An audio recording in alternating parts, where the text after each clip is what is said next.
Salut les Mancuniens, j'espère que vous vous portez bien. La 15e journée de Premier League a fait des ravages avec la défaite d'Arsenal en passant par le match nul rocambolesque de Liverpool. Manchester United se voit encore jouer pour la dernière fois lors des 3 précédentes journées, y compris le 15e match que Manchester United va donc aborder face au tout dernier de la Premier League, c'est-à-dire Wolverhampton. Car oui, la famille, Manchester United doit et obligatoirement taper le 20e de la Premier League, même si on le sait, Wolverhampton est une équipe que Manchester n'a malheureusement pas réussi à taper lors de la saison dernière parce que avec Matheus Cunha qui était encore dans le rang de Wolverhampton, Wolverhampton a réussi à battre Manchester United au Molineux Stadium où Manchester va donc se déplacer pour jouer cette rencontre-là, 2-0 avec un but et une belle prestation de Matheus Cunha. Et le match retour à Old Trafford, Manchester United s'est encore fait frapper sur un coup franc, je me souviens encore, la famille, ça fait vraiment mal, d'un ancien joueur du PSG, Pablo Sarabia, qui nous a vraiment crucifié, un certain André Onana, qui était encore le gardien de Manchester United. Alors oui, la famille, nous allons donc revenir sur la future rencontre de Manchester United contre Wolverhampton et où Manchester United doit absolument gagner cette rencontre. Alors les Mancuniens, encore une fois, Manchester United va affronter une équipe qui est largement à sa portée. Parce que oui, Wolverhampton est non seulement la 20e équipe du championnat, mais aussi sur les 5 derniers matchs de cette équipe-là, Wolverhampton n'a tout simplement pas réussi à marquer un seul petit but. Non seulement ils ont 2 points, mais aussi il n'arrive pas à pouvoir planter un but qui pourra faire mal à son adversaire. De l'autre côté, Manchester United a encore une fois obtenu un match nul cette fois-ci par West Ham, qui est vraiment une équipe qui a donné du fil à retordre à cette équipe de Ruben Amorim là où eux aussi, ils ont eu donc le coup qu'ils nous ont effectué face à Manchester United où ils ont été égalisés à la toute dernière minute face à Brighton. Donc, c'est comme si c'était un revers de la médaille, comme quoi le karma existe toujours. Néanmoins, en ce qui concerne Manchester United, ce club-là n'a clairement pas droit à l'échec. Oui, la famille mancunienne,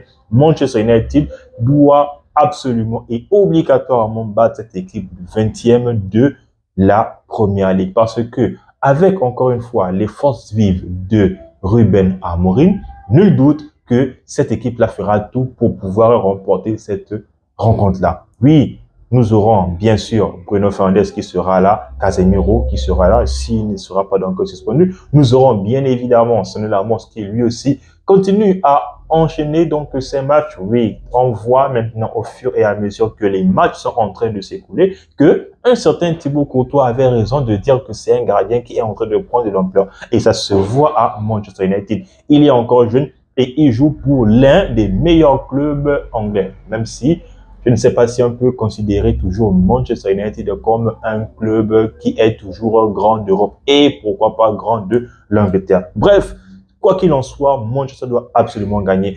Ce sera aussi un retour au parc ou bien au jardin d'un certain Matheus Cunha qui a fait bien évidemment des beaux jours de ce club-là à Wolverhampton. Comme je l'ai dit tout à l'heure, Matheus Cunha était joueur de Wolverhampton qui a tout simplement mis la misère à Manchester United où on l'a vu lorsque c'était le match retour à Old Trafford. Lorsque un certain Ruben Amorim est venu glisser des mots doux pendant que ces joueurs étaient en train d'aller dans le vestiaire parce que, encore une fois, Manchester avait perdu. Et là, Manchester a maintenant son meilleur joueur, Matheus Cunha, qui a donc marqué 15 buts la saison dernière, va donc jouer contre son ancienne équipe. Et en plus de Matheus Cunha, nous aurons bien évidemment, je pense, Joshua Zirkzee ou encore Mason Mount. Donc, reste à savoir qui sera l'un des deux qui sera donc titulaire pour cette rencontre-là. Mais bon, au vu des prestations et au vu de l'alignement que met tout le temps Ruben Amorim, je doute fort qu'un autre joueur comme Mount, par exemple, puisse commencer cette rencontre, à moins qu'il nous surprenne, parce que oui, il a cette capacité-là à pouvoir nous surprendre à chaque fois que on voit toujours la liste des joueurs qui seront titularisés pour affronter tel ou tel adversaire.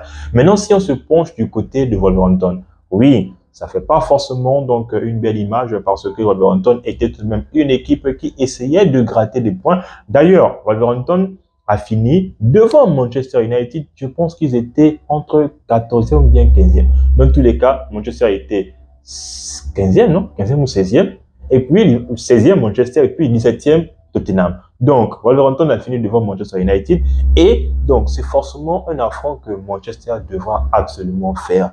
Oui, encore une fois, Manchester sait marquer des buts. Manchester sait aussi perdre des points à chaque fois que cette équipe-là joue contre des équipes qui sont largement à la portée de Manchester United. Encore une fois, Manchester United va jouer en dernier et encore une fois, Manchester United aura l'occasion de prendre les 3 points.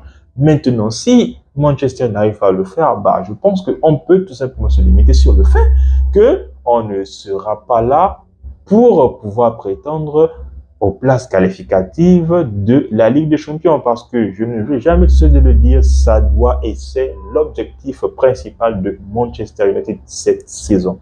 Manchester et Ruben Amorim doivent absolument être qualifiés pour les places qualificatives de la Ligue des Champions lors de la saison prochaine. Maintenant, le championnat, il est relancé. Arsenal a perdu. Ça a bien sûr offert le champ à Aston Villa, qui a été donc le bourreau d'Arsenal, et aussi Manchester City. Mais Manchester est 12e à l'heure actuelle, mais avec 22 points. Donc, en cas de victoire, Manchester se retrouvera 6e derrière, 6e ou 7e derrière Chelsea qui a 25 points. Mais comme Manchester ne sait pas marquer beaucoup de buts parce qu'ils encaissent évidemment plein de buts derrière, Manchester sera bien sûr derrière Chelsea qui a un plus grand nombre de buts marqués depuis le début de cette saison-là. Alors oui, Ruben Amorim a la pleine confiance donc de ses joueurs et c'est aussi réciproque, même si malheureusement nous avons un joueur qui est en train de plus en plus à quitter Manchester United, c'est bien sûr Kobe Mainoo, parce que plus le temps passe, plus les journées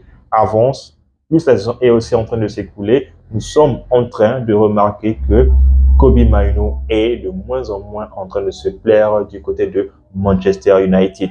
Oui, forcément, c'est une position qui fait absolument mal parce que il joue carrément au poste de Bruno Fernandes.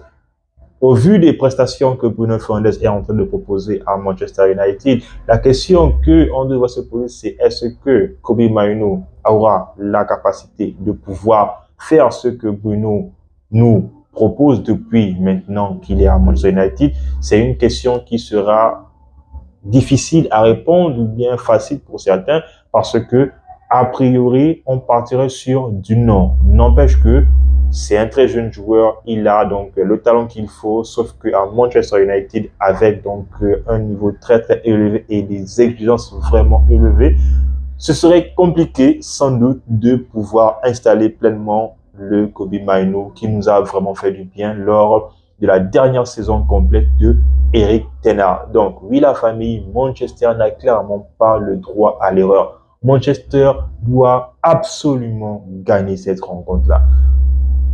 Wolverhampton, ils ont un joueur que Manchester est en train de suivre et pourquoi pas, si et seulement si cette équipe-là descend, on aura encore un autre joueur de Wolverhampton et qui c'est un Brésilien, donc João Gomes, qui était un des meilleurs coéquipiers avec qui Matheus Cunha était ensemble au milieu de terrain lorsque il était du côté de Wolverhampton. Donc, nul doute que Manchester doit absolument gagner. Le Molineux Stadium est un stade qui fait vraiment peur à Manchester United parce qu'ils n'ont pas gagné là-bas la saison dernière. Donc, j'espère vraiment que au sorti donc de ce match-là, nous allons donc voir Manchester devant au score avec peut-être 2-0, limite c'est mes pronostics, 2-0, ou comme Manchester donc aime tout le temps encaisser des buts à chaque rencontre, donc voire 1-3 pour Manchester United. Donc bien sûr, je pars sur une victoire quasi sûre et certaine parce que, encore une fois, Wolverhampton n'a tout simplement pas réussi à marquer le moindre but depuis les 5 derniers matchs. Donc, vous dites-moi